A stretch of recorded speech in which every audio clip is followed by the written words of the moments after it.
E se eu dissesse que Deus não é tipo um refúgio de paz perfeita, mas sim o epicentro de um trauma, de uma tragédia e de uma verdadeira crise de identidade cósmica? Nossa, começar já com os dois pés na porta, hein?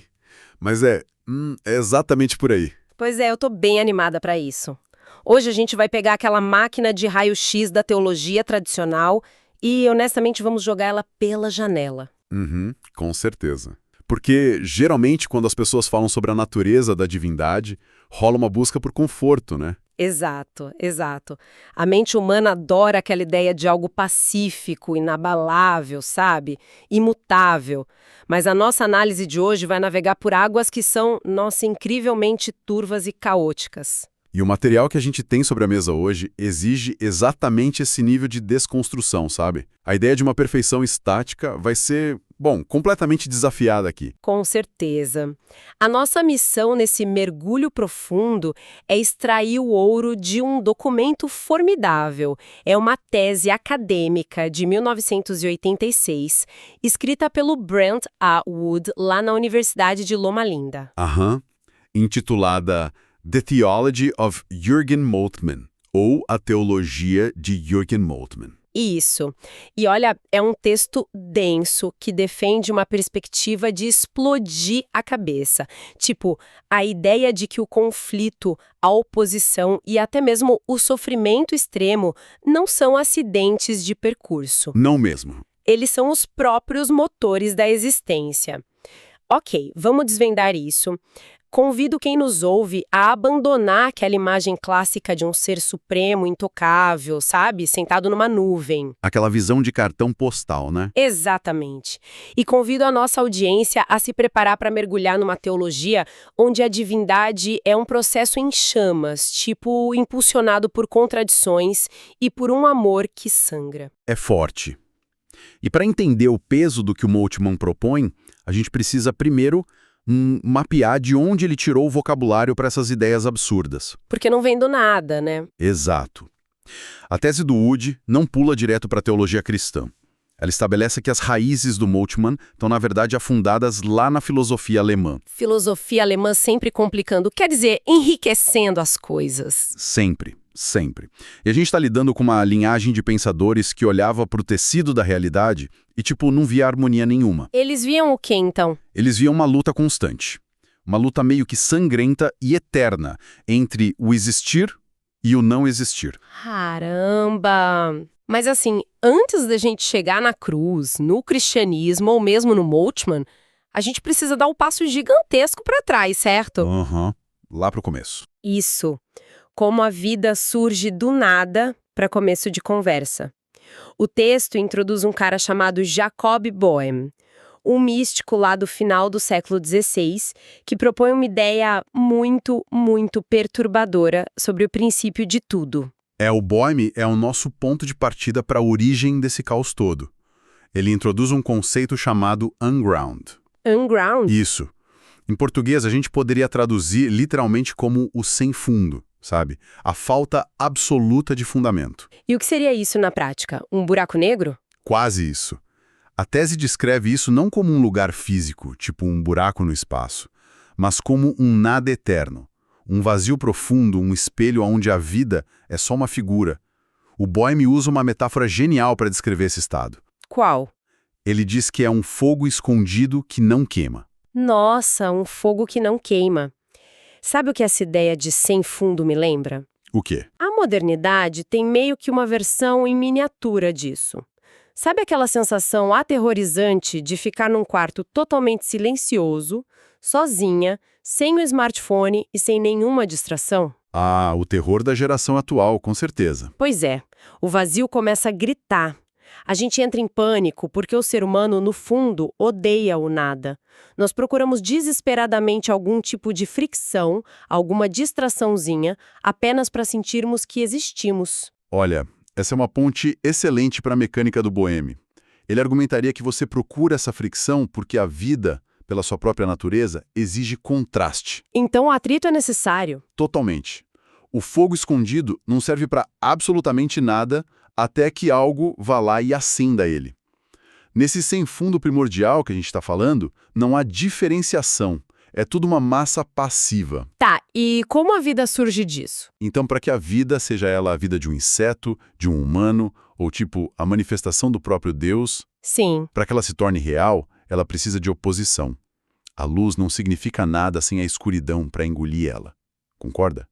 O que tem limite só passa a existir quando empurra algo que não tem limites. Ah, entendi. É como se estivéssemos num quarto absolutamente escuro. Um breu total. Sem um feixe de luz para criar sombra e contraste, a gente não consegue ver a forma de absolutamente nada, né? Exatamente isso. A luz precisa da escuridão para que os contornos da realidade possam existir. Mas, peraí, me deixa ver se eu entendi direito, porque isso soa quase como uma heresia absurda para o pensamento tradicional da igreja. E soa mesmo, pode perguntar. Se tudo, até a manifestação de Deus, precisa de atrito para existir, você está me dizendo que o mal ou a escuridão é uma ferramenta de trabalho necessária para a criação? Deus precisou do mal? O que é fascinante aqui é que o Boehme não recua diante dessa implicação. Nem um pouco. A resposta dele é: sim, absolutamente. Chocante. Pois é. Mas a gente precisa calibrar o termo aqui. O mal, nessa fase filosófica, não é um mal moral, tipo roubar ou mentir. Ah, não é tipo o pecado original. Não, não. É um mal como uma força de resistência. É uma vontade ativa e sombria. Essa força contrária não surge por um erro cósmico, sabe? Tipo um acidente. Ela é puxada para a superfície justamente para que a bondade tenha algo a superar. Como se fosse um halter numa academia. Perfeito. Sem a resistência do peso, o músculo não cresce. Na visão do Boehme, Deus só alcança a autoconsciência plena, só acorda para quem ele é, ao estabelecer um contraste eterno e violento dentro de si mesmo. A luz eterna e a escuridão eterna. Ok, então a ideia do Boehme, do fogo que não queima, monta o nosso palco. Temos luz e temos escuridão. Mas, tipo, só jogar a luz e a escuridão numa sala não cria o universo automaticamente. Como essa fricção realmente constrói alguma coisa viva e que respira? É aí que entra o próximo pensador. É exatamente essa lacuna que a tese preenche, avançando um pouco no tempo e trazendo o Friedrich Schelling. Tá, o Schelling. Isso. O Schelling é quem pega essa matéria-prima caótica do Boehme e, basicamente, constrói um motor com ela.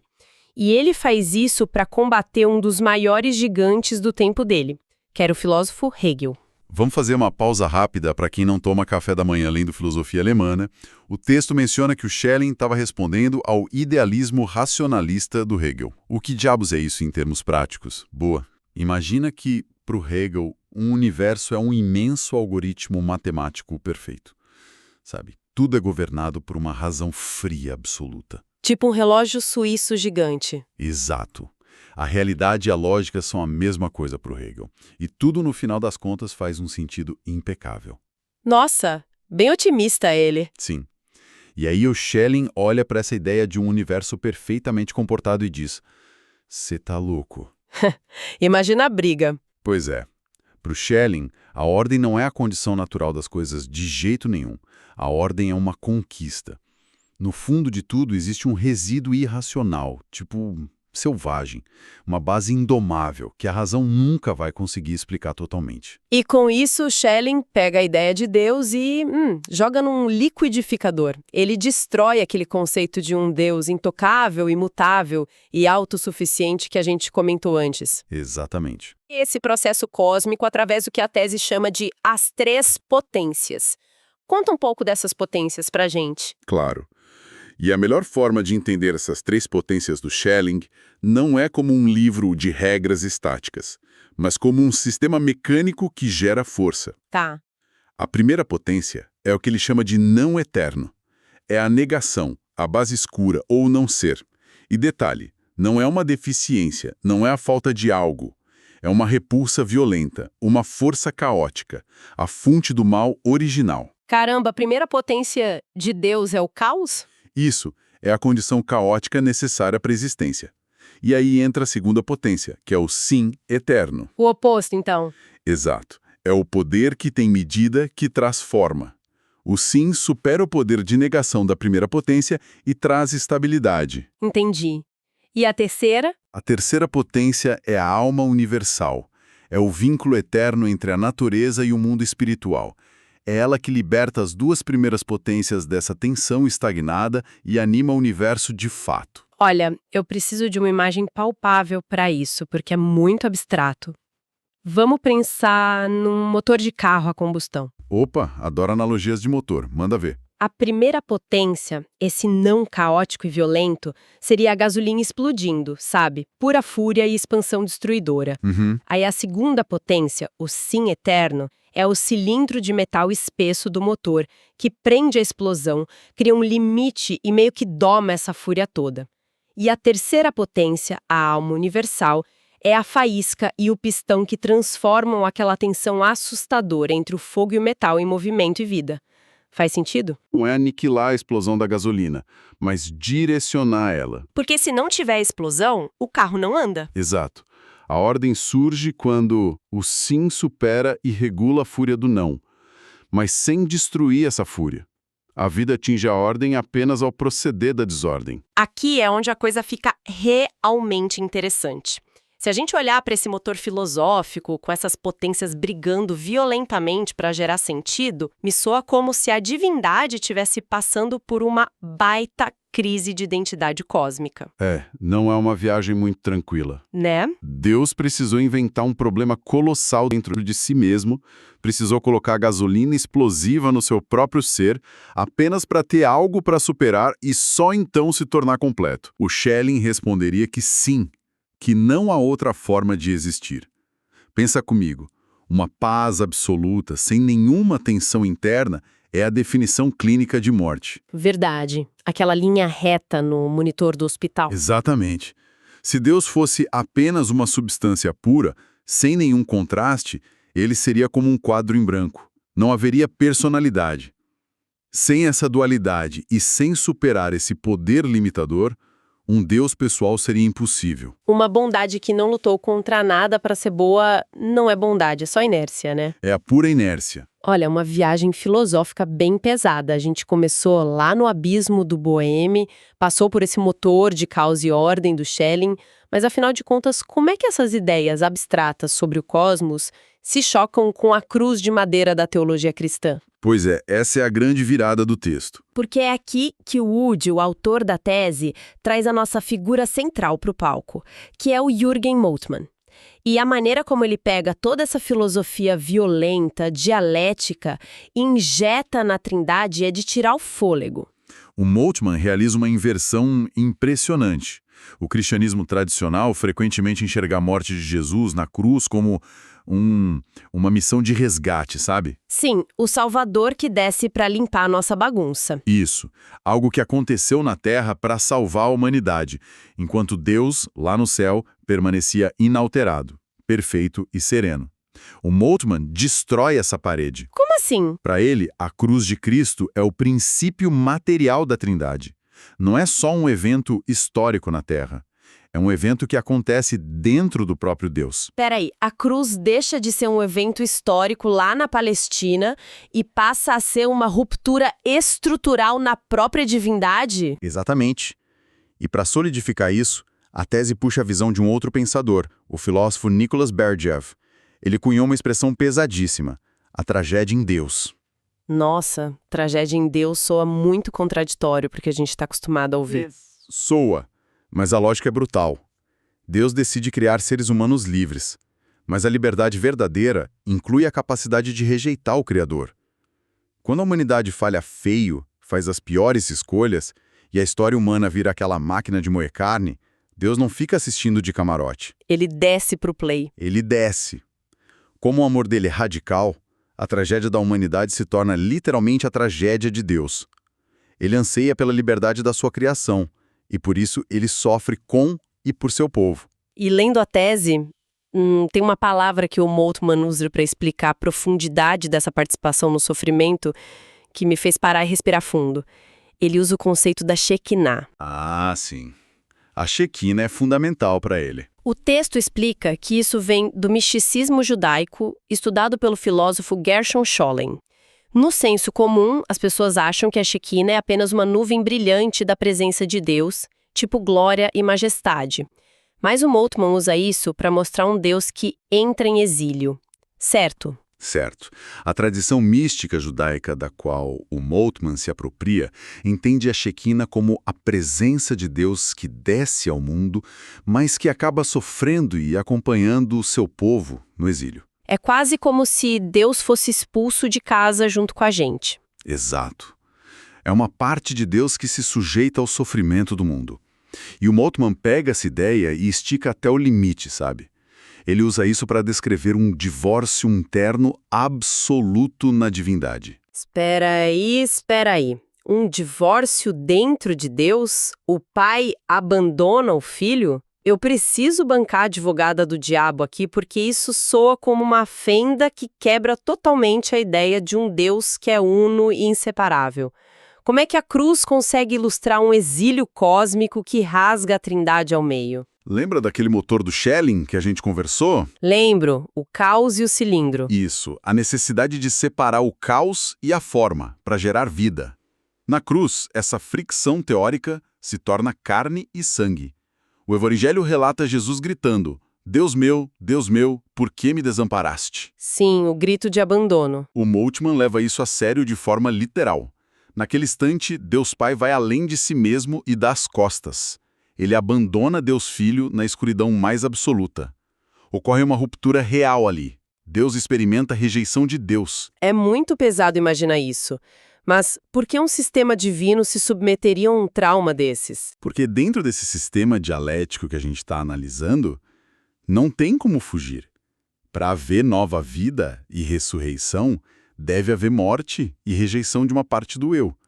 Para que a salvação não seja só um truque de mágica barato, a morte genuína, o abandono e o inferno precisam ser absorvidos para dentro da própria Trindade. Os seres humanos são convidados a participar dessa história trinitária. Então Jesus é tipo a cunha que carrega todo o veneno da morte para dentro da divindade para que isso possa ser processado de dentro para fora. Exatamente, processado e superado. O que nos empurra para a pergunta central, né? Aquela pergunta que importa para quem tá, dirigindo para o trabalho agora ouvindo a gente. Por que passar por toda essa carnificina cósmica? O grande porquê, né? Verdade. Perfeito. Vamos começar pela reconstrução do que é o amor, então. O Moltmann adota a visão de que o amor verdadeiro tem dois pré-requisitos técnicos, que a tese chama de autocomunicação e autodiferenciação. Nossa, palavrões acadêmicos. O que isso significa na prática? Em termos simples, você não consegue amar olhando para um espelho. Justo. O amor exige sair de si mesmo e se doar para algo que não é você. Deus é Deus porque ele transborda. Ele se doa completamente. E para se doar dessa forma, ele precisava de um outro. O próprio universo só existe porque Deus tinha essa urgência incontrolável de comunicar o seu amor. Certo, o amor precisa de um alvo. E aí a gente entra na liberdade. O Moltmann tem um problema seríssimo com a forma como a teologia clássica define o livre-arbítrio de Deus, não tem? Ah, um problema gigante. O texto diz que ele rejeita totalmente a ideia nominalista de liberdade. O que é essa visão nominalista e por que ela irrita tanto ele? A visão nominalista olha para o conceito de liberdade divina e imagina uma espécie de ditador absoluto com poder infinito. É a ideia de que a liberdade de Deus é apenas uma escolha arbitrária. Tipo, poder fazer ou não fazer qualquer coisa a qualquer hora. Isso. Que ele poderia decidir ser cruel, sádico ou mentiroso amanhã, simplesmente porque não tem regras prendendo ele. Para os nominalistas, ter opções infinitas, sejam boas ou más, é o que faz de alguém livre. E o Moltmann? O Moltmann abomina isso. Ele diz que um Deus que escolhe arbitrariamente entre o bem e o mal não é livre de verdade. A liberdade está em desejar o bem e fazê-lo. É o amor vulnerável que ele oferece à humanidade. Então, o que tudo isso significa? Pensemos nisso dessa forma, vê se você concorda. A gente tem o péssimo hábito de achar que liberdade é como entrar numa lanchonete enorme com um cardápio infinito. O poder da escolha. Eu sou livre porque posso escolher o prato 18 hoje e o prato 40 amanhã, e se eu não gostar, eu simplesmente jogo fora e peço outro. sem amarras, sem consequências pesadas. Mas o Moltmann tá meio que esfregando na nossa cara que a verdadeira liberdade não é um menu infinito. Não mesmo. A verdadeira liberdade é mais como um casamento ou uma amizade profunda. Não se trata de ter opções infinitas de fugir na primeira briga. A liberdade autêntica está em escolher se amarrar voluntariamente ao outro. É se comprometer em amar sabendo com certeza absoluta que isso vai trazer dor. A vulnerabilidade é o preço da verdadeira liberdade. Se conectarmos isso ao panorama geral, essa analogia é perfeita. O maior exercício da liberdade divina, para o Moltmann, não é ficar jogando raios do alto de uma montanha. É aceitar a ferida da amizade com a humanidade. É sofrer junto. É se importar o suficiente para se machucar. Exato. E é aí que a tese resgata uma visão muito interessante do C.E. Holt, um autor citado no texto que o Moltmann admira muito. O Holt aborda a questão do mal dizendo o seguinte: o mal existe não porque Deus acordou um dia e pensou em criá-lo. Então, de onde ele vem, segundo Holt? O mal existe porque, ao criar o universo e colocar ordem nele, Deus excluiu o caos. Ele empurrou o caos para fora da criação. Então, por padrão, o caos vira uma ameaça que fica cercando a criação. Perfeito. Aquele abismo primordial, o tal não primitivo, continua pressionando as bordas, tentando entrar de volta. E o que o Moltmann argumenta, junto com o Holt, é que a resposta de Deus a essa invasão não é exterminar o caos com um estalar de dedos. Ele faz o quê? Deus transforma o mal, aceitando-o e sofrendo na cruz. O amor sofredor transforma o que o Holt chama de força bruta em energia vital. A dor é engolida e metabolizada pela Trindade. A bem-aventurança eterna de Deus não se baseia na ausência de sofrimento, mas na sua aceitação e transformação. E o autor da tese ainda menciona uma peça final nesse quebra-cabeça, que é o papel do Espírito Santo agindo de forma escatológica.